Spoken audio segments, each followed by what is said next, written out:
There's Honey Rider, Mayday, and Tatiana Romanova. Or maybe you're familiar with Jill Monroe, Kelly Garrett, and Sabrina Duncan. Whether you know the Bond Girls or Charlie's Angels, Lara Croft or Beatrix Kiddo, you know the persona. It's that strong woman who's sharp-witted and expert on baccarat and knows all the deadly pressure points. She's a human Swiss Army knife of useful and life-saving skills. She's able to mentally turn on a dime and observe the most minute of details. She's forced to make split-second decisions whether she has all the information or not. And how does she do it? With training, of course. Alana Winter is here to give us the inside look at Bond Girl training. She is the CEO of MI6 Academy and Stiletto Spy School. She brings in the Navy SEALs, Special Ops, CIA, FBI, MI6, all to teach business leaders and their teams real commando skills. Participants learn how to remain calm and clear-minded under pressure, how to overcome fear and defeat obstacles, to find their power, whether it's in the office or even in their personal lives. So take a deep breath, because today we're talking with Alana about tactical mindfulness, finding clarity on your objectives, and getting control in the most chaotic of situations. So without further ado, let's get into it. Welcome to Truth Be Known.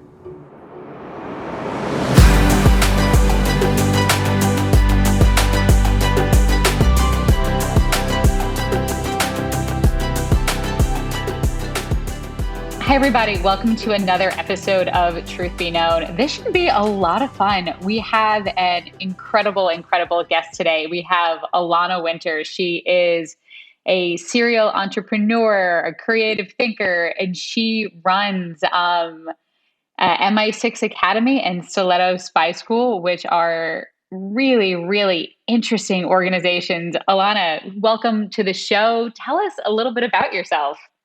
Thank you so much, Laura. A pleasure to be here with you.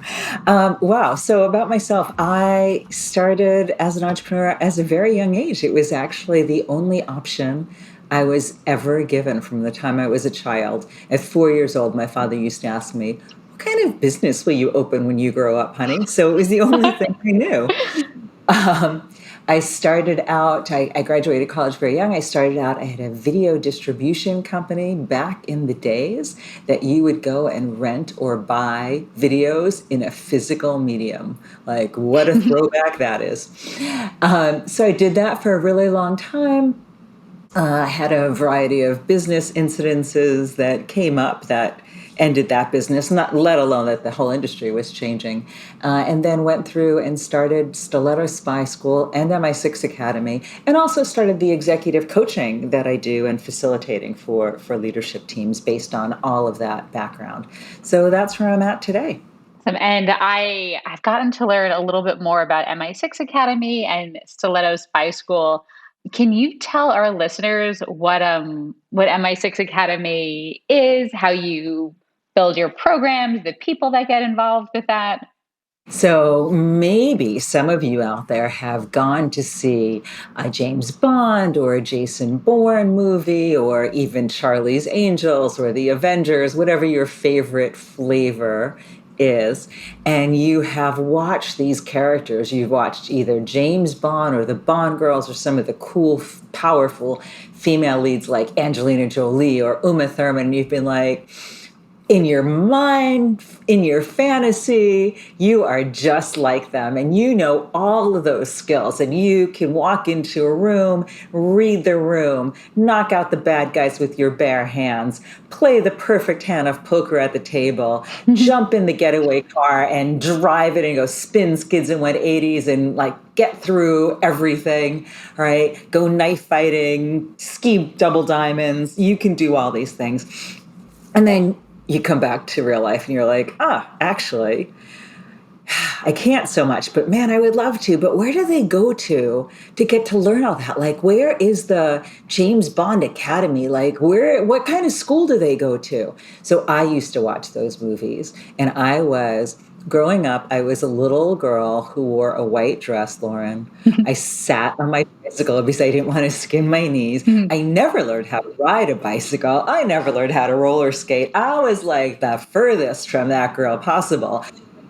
But in my imagination, one day I was going to grow up and I was going to go to the school that all of those girls obviously go to and learn all those skills, right? Learn just enough about everything to get out of anything. Yep. Learn the confidence, learn the cool, etc. Well, I searched everywhere for that school. I would go through the yellow pages. Sexy badass in a cat suit school, there was nothing listed. Spy training, there was nothing. So that's what I built. So MI6 Academy and Stiletto Spy School, the women's program, are programs where you can come in with your team, spend a day, spend a weekend, and I bring in Special Forces, CIA, FBI, Navy SEALs, Russian Spetsnaz, Israeli Mossad agents, who I've worked with so that they can break down their skills into the basics, right? You're not coming in for a 6-year training program the way Navy SEALs actually do, or any, right? But in a day, in a weekend, we can give you the basics of these skills so you can walk out feeling like you are accomplished and confident, that you have skills that you can use. And it's extraordinary, some of the stories I've gotten back from people of skills that they've used. But more importantly, it's about the mindset that all of these experts have. And this was like the surprise takeaway from learning with all of them, beyond how amazing their skills are. All of them are centered, grounded, incredibly present. I call it tactical mindfulness, right? They are mindful in that they're present, but it's very tactical because they're using it for a specific outcome to be able to get control in the most chaotic situations. And that's the real takeaway. That's the incredible takeaway for us to use in business and in life. That's such an interesting way of thinking with this tactical mindfulness. And when I first met you, when I first heard about Stiletto Spy School and MI6, it seems like such an interesting, incredible concept. And that the fact that you paired this with corporate training and this idea of tactical mindfulness, I can see fitting with the corporate training. How did you start to think about, how do I pair, becoming that super cool, I can be a spy and take down any room, with, corporate life where a lot of us sit every day? I was fascinated with learning how to do these things, right? So I started doing them myself and started doing some of the training. And as I was coalescing the idea for this program, I noticed that I was starting to operate in a different kind of way, right? Like first I looked at it and it was more about fun fantasy adventure kind of thing. But I realized, and I had some pivotal moments where I realized that the training from the mat, the training from the hand-to-hand combat lessons was starting to change the way that I thought and the way that I operated in business to make me more effective, get me better results in certain situations. I wasn't sure, I'll be honest with you. When I launched the program, I wasn't sure that I could convey that to people. I thought maybe they'll just come and it'll be the fun fantasy adventure and they'll learn these cool skills and that'll be great. And it was amazing to me that the very first program that I launched, at the end of the day, when I had people circle around and just go through like what their takeaways and reflect back, everybody reflected back. They picked up on the mindset and they picked up on seeing new possibilities for themselves. It was super powerful. When I go to the academy, what would it look like? What would it sound like? What would I experience? Ooh, so we have all different kinds of modules. So what we do is we would sit down and talk about the team. We'd sit down and talk about the team that you were coming in with and what the chief objectives were for the day, right? So as an example, people have, one CEO I remember called me and she said, my team is doing fantastic. It's not that I want them to, they're doing their jobs great, but what I want is for them to see that they are more than they think they are. I want them to see greater possibility in themselves. Right, so we focused on that. We had another corporate team that we worked with, and they had, this was a very big company, and they had many different divisions, and they were bringing in the individual heads of each of their tech divisions. And in that case, what they said to me is, all these people are amazing leaders. They're incredibly independent, but we know they would work so much better if they were interdependent. Right. So in a case like that, I worked with the Marines and we created training to turn them into a team so they had to learn to work interdependently. So the exercises that we would do would be dependent upon what the objectives were. But as an overall example, so our really standard day, our most popular day when we're doing a program in New York, people come in and usually we start the morning with breath control and awareness training.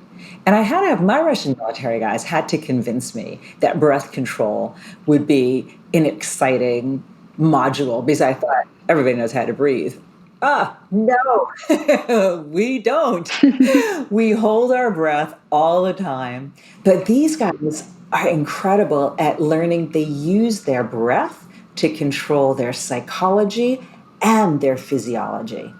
Right. So that when we do a day and we start with that, that's the basis because then you practice that throughout the day. So that would be a great start. And you would learn they have all these super cool drills that you would do and they'll come up behind you and startle you and show you how you hold your breath when you don't even realize it and how you can practice that. From there, we would probably move into military hand-to-hand combat lessons, and you would learn about basic physics and anatomy and physiology and structure so that it's not about force. It's not about necessarily being bigger and stronger. You learn how you can leverage certain points, right, and make an impact. So that's a super powerful experience. That would take us to about lunchtime. Oh, something we might do after that, we might do deception detection afterwards, which is really, I tell people our deception detection, it's the secrets from the CIA and FBI, right? How do they read people? Because they walk in and I always had this impression that they turned bright lights on people and made them squirm and got the truth out of them. Mm-hmm. No, they are masters of emotional intelligence. They are masters at getting very still, creating trust, and watching for all of the little nuanced signs that people give of discomfort and following those signs in a very open way.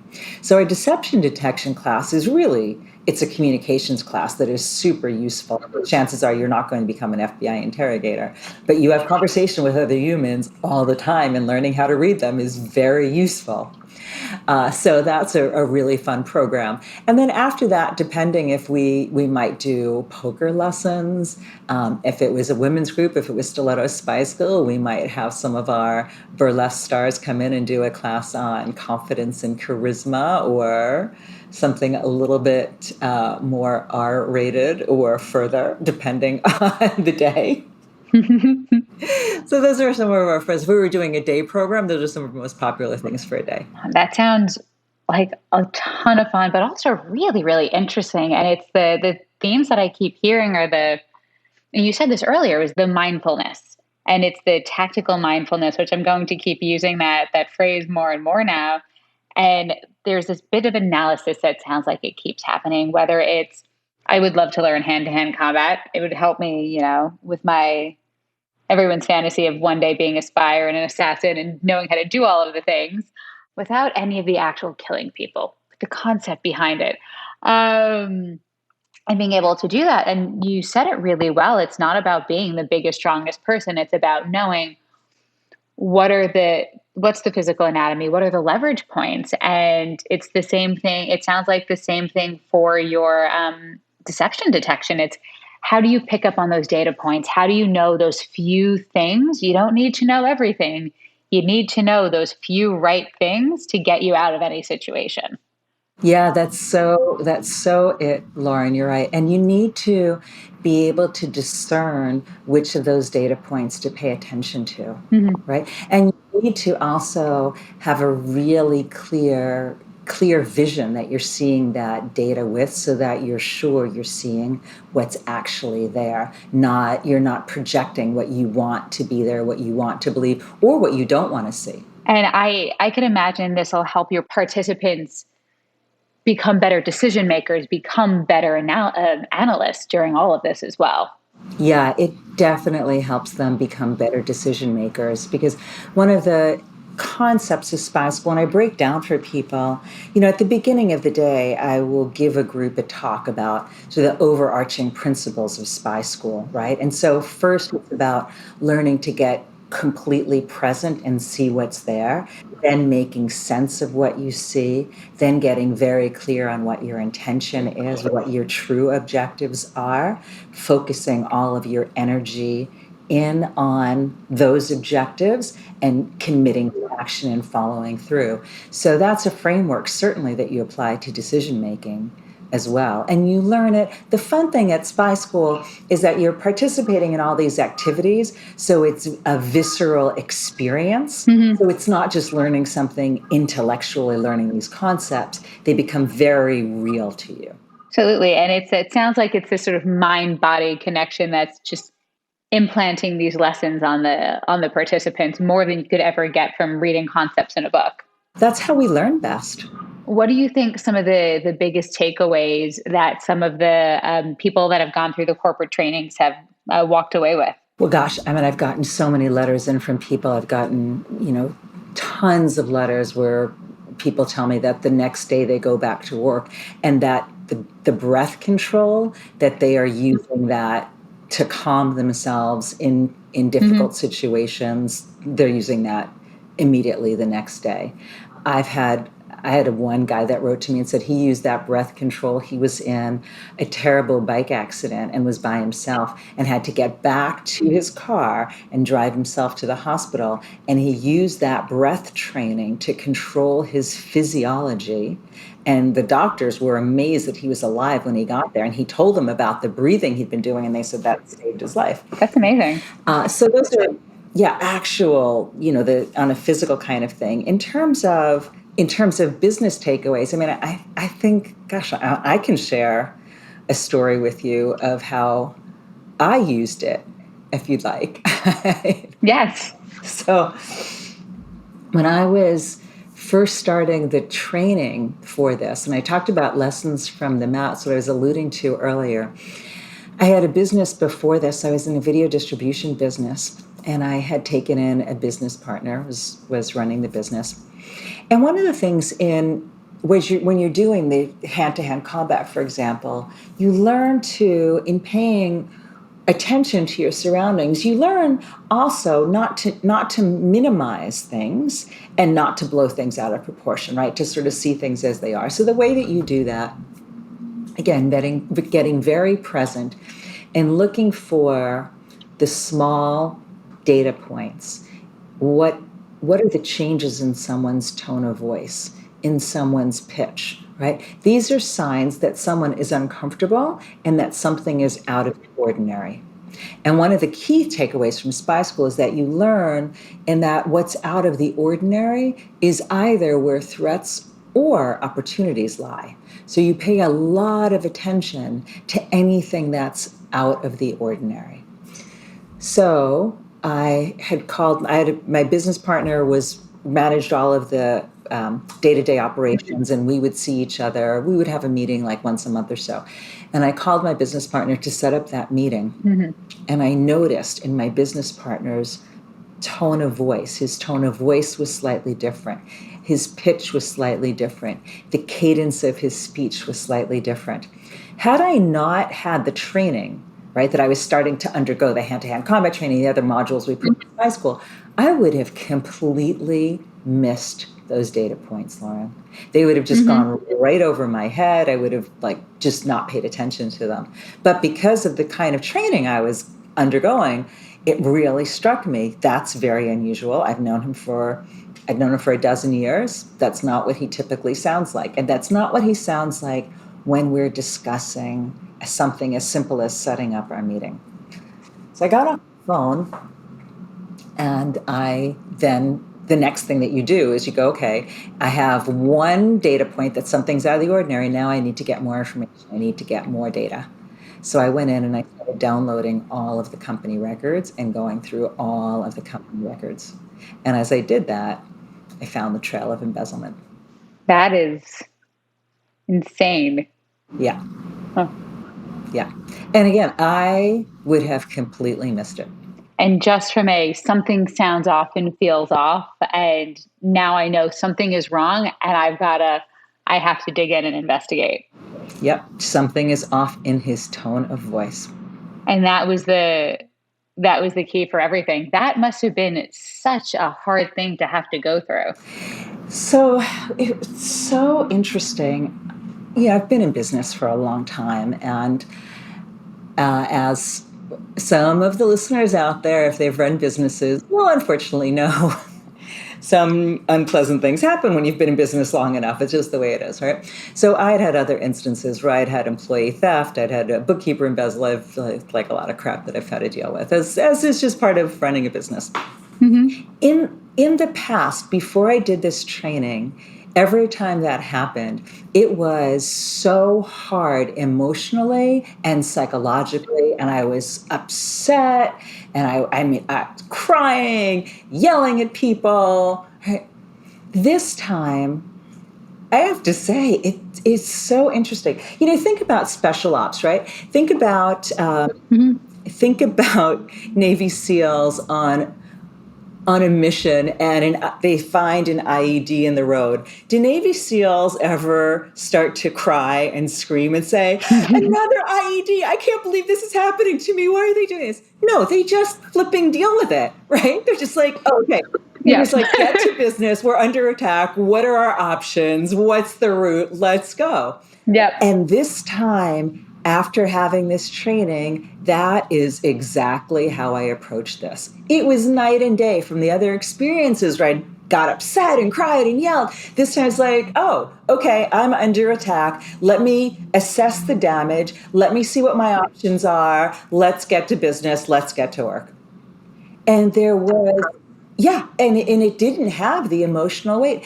And you know what? It still doesn't. Like I know this maybe sounds crazy, but I was never angry at him. I was never bitter towards him.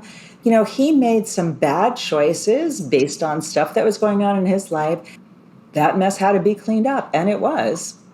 But again, it's not, again, none of our instructors, think about it, CIA, the Spetsnaz, the SEALs, they don't get mad at the enemy. If they do, first of all, they're in trouble because that will really cloud your decisions. Anger will totally cloud your decisions. There is no room for that. I think that's such a good piece of advice and lesson of you can't get whatever the enemy is. If the enemy is an obvious enemy, it's a person, you're at war, you're in battle, or the quote unquote enemy is a competitor, a terrible meeting, a colleague, whatever it is.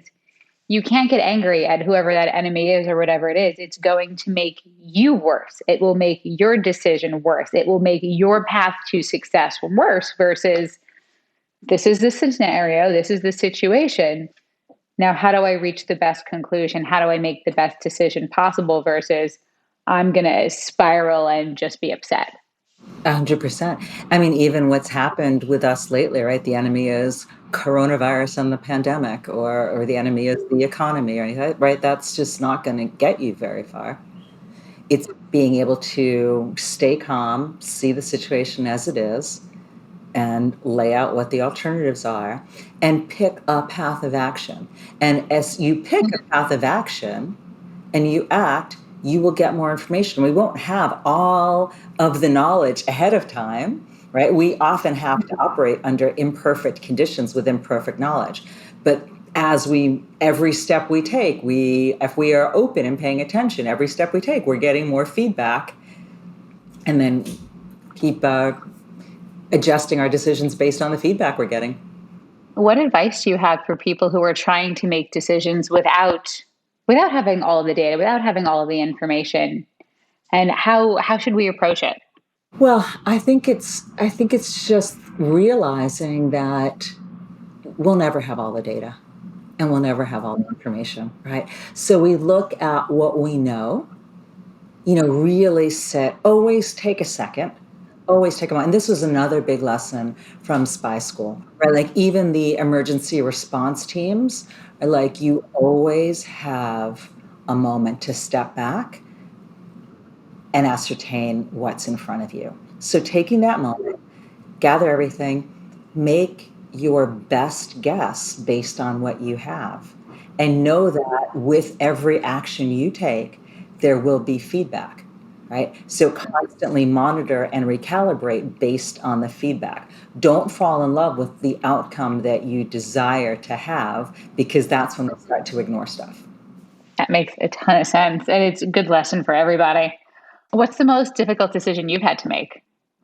I think the story, when I discovered what my business partner was embezzling, I mean, that was obvious to me. It's something that when I discovered it, there was a nanosecond, right? There was a nanosecond where there was the holy expletive deleted, right? And then I think it was such a quick decision, but it was a decision to depersonalize it and to just go forward. I mean, I can look back, like now looking back at it, that's a pretty major decision. I mean, this is somebody that I'd been close friends with, had worked with for a dozen years at that point.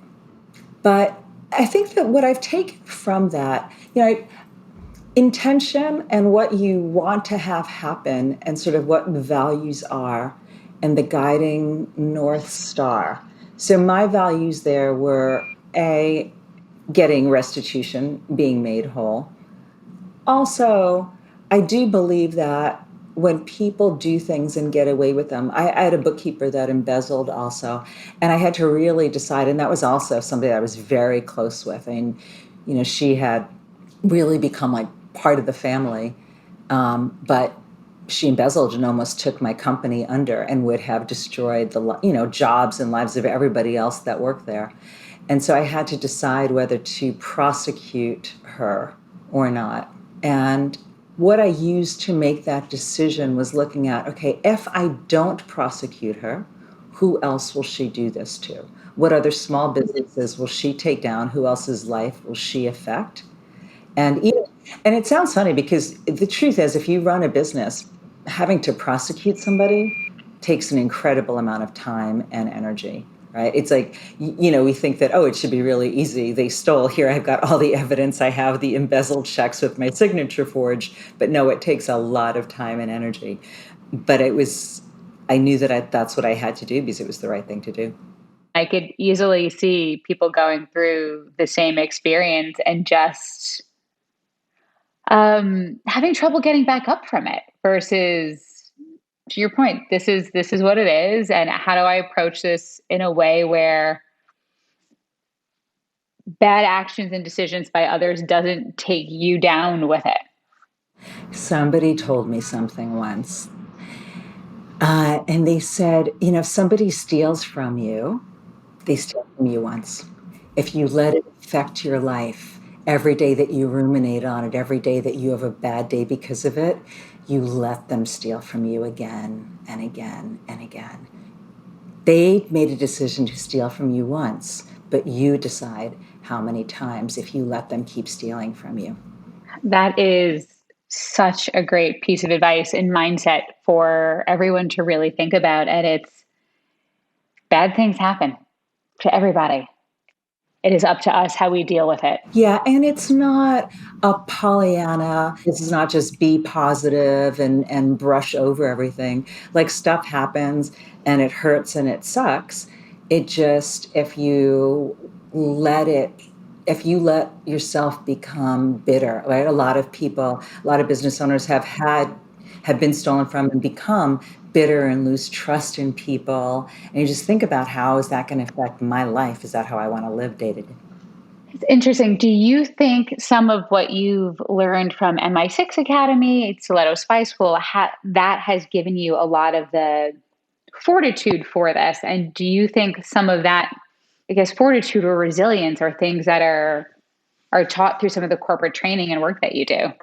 A combination. I mean, I was probably born with some, had some bred into me in, growing up. And then part of it also probably is stuff that I've picked up from MI6. I mean, that piece about the mindset, right? Like what I was talking about with what happened with my business partner, the CLs, and it really, really, it struck me so that when these men and women are in a bad situation, again, all they do is focus on, okay, I've been hit.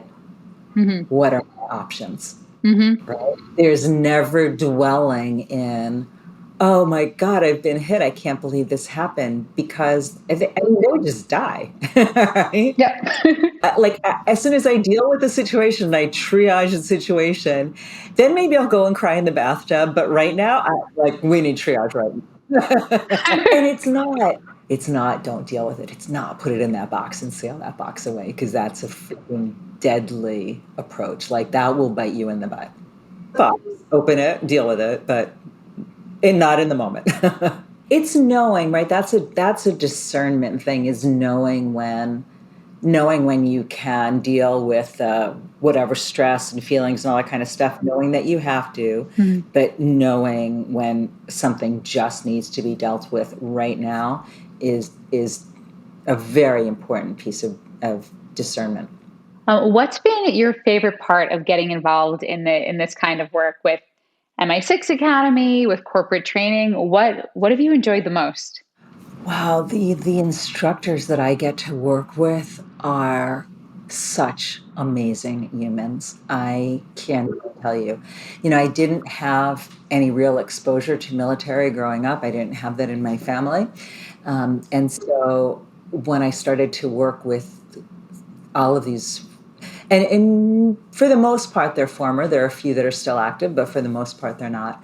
But their sense of selflessness, their sense of service, their sense of duty, their sense of giving, the way they show up, the way they don't know how to give less than 1,000%. It's like just not in their lexicon, and they're super caring.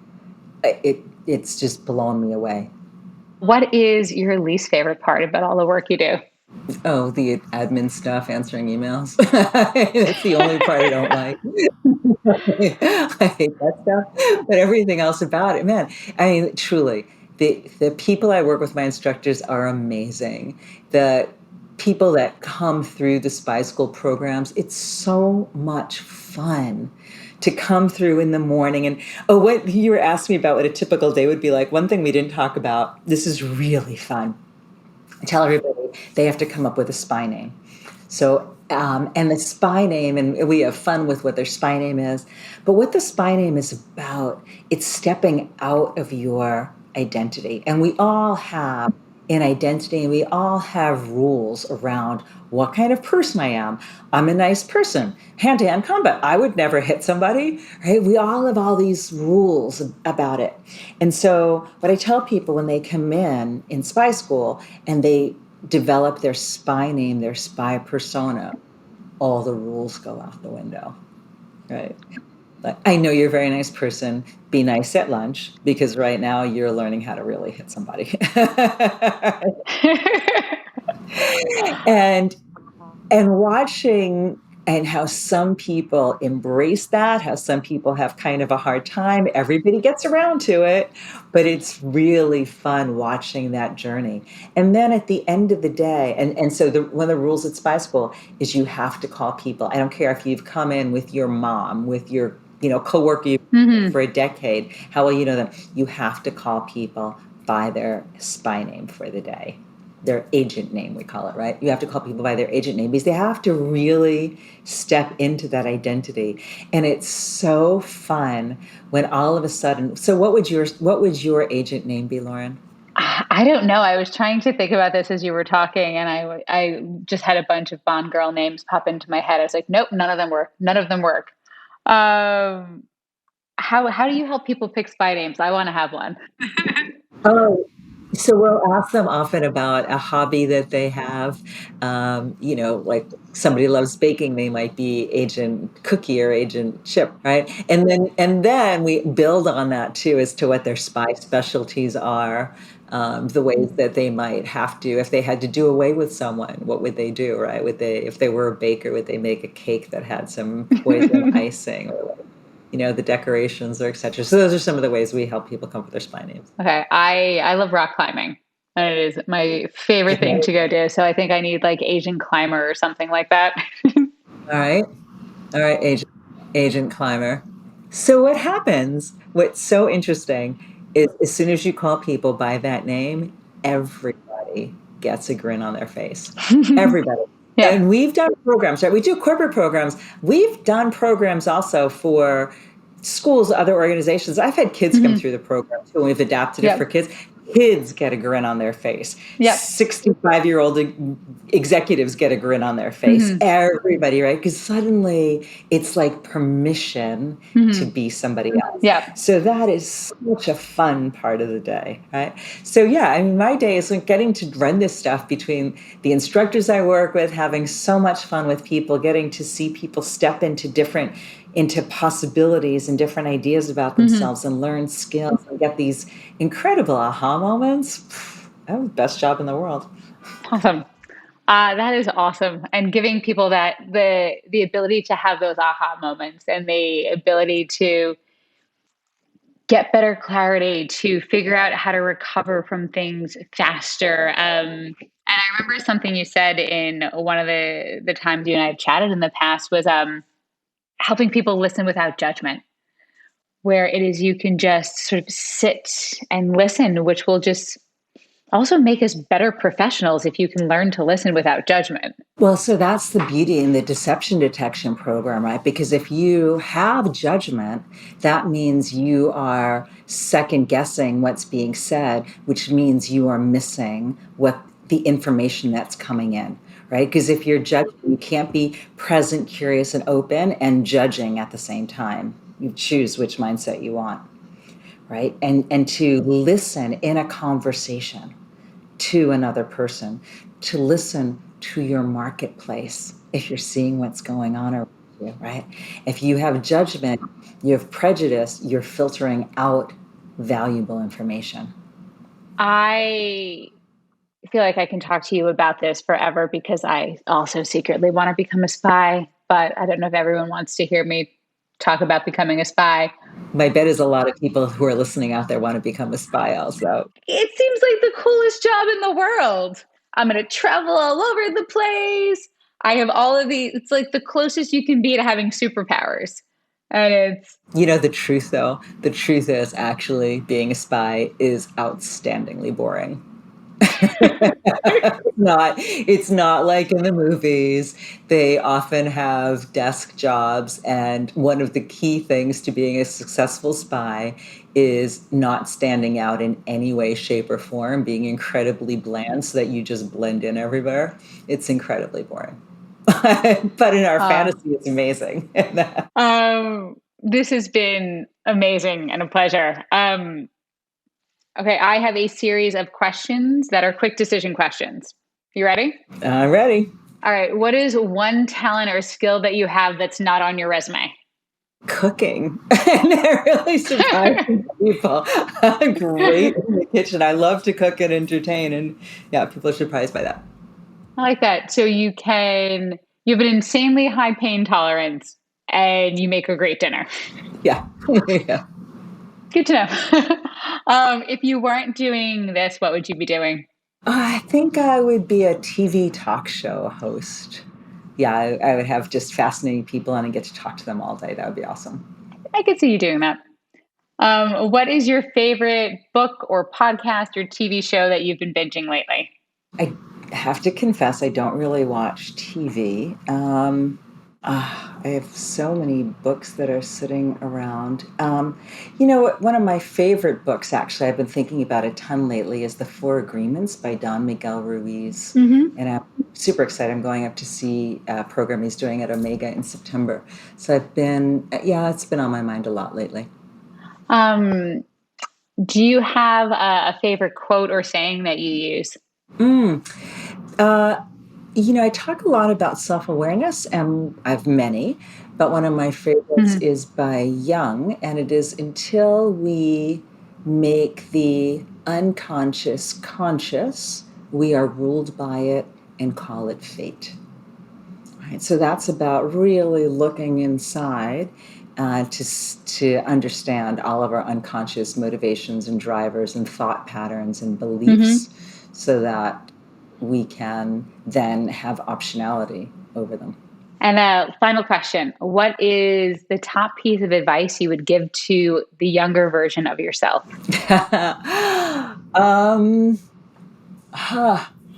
I know that most people look back and tell the younger version of themselves to not worry, everything is going to be great, and to like have a more fun and all that kind of stuff. But the younger version of myself didn't really worry and pretty much had a good time. Well, Lauren, I had my first existential crisis at 10, and my dad looked down at me and he was like, I was sitting on the floor in the kitchen, and he's like, "What is going on down there?" And I was like, "Dad, the meaning of life, everything, what's it all about? What's the reason? Like, why are we even here? Why do we exist?" Freaking 10 years old. Imagine my poor dad. And he looked at me, he's like, "That's all you're worried about?" And I was like, "That's all. Are you kidding me? That's everything." And he said, "Honey, that's an easy one." "What? What do you mean that's easy?" He said, "Honey, there's one reason we're here. There's one thing you have to keep in mind. There's only one thing you need to do while you're here. Mhm. Have a good time." I was like, "Have a good time." He was like, "Have a good time." He's like, "You forget that?" He's like, "I feel sorry for you." Uh, So, yeah, the younger version of myself kind of believed in that. So, that is amazing. Well, it has been a absolute pleasure. Thank you for joining us on the show, for sharing so much wisdom and lessons learned that hopefully we all take a little bit of it with us. my pleasure. Delightful to chat with you always, Lauren. You too. And hopefully I'll get to see you in person and I will learn how to become a spy. It'll be amazing. I can't wait. Truth Be Known is brought to you by Talend. A leader in data integration and data integrity, Talend enables every company to find clarity amidst the chaos. Talend Data Fabric brings together in a single platform all the necessary capabilities that ensure enterprise data is complete, clean, compliant, and readily available to everyone who needs it throughout the organization. Learn more at talend.com. That's TALEND.com.